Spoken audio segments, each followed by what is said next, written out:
حنضيف افوكادو. دحين صار وقت التجربة، لا تشيلوا هم، التاكو شوية يسوي لغوصة بس هي حتكون أحلى لغوصة في العالم. الكل يعرف إنه التاكو دايما لحم أو دجاج، بس أنا طفشت من اللحم والدجاج، فعشان كده قررت اليوم أعمل معاكم وصفة تاكو شريمب مقلي على طريقتي الخاصة. ليش؟ لأنه ليش لأ؟ يلا نسويها.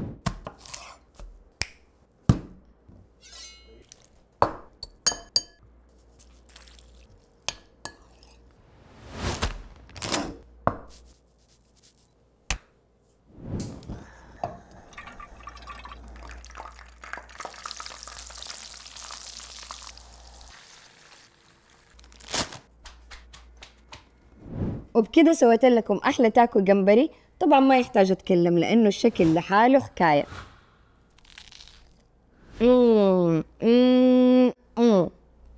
صراحة إضافة الجمبري بدل اللحم خلى طعمها ولا غلطة.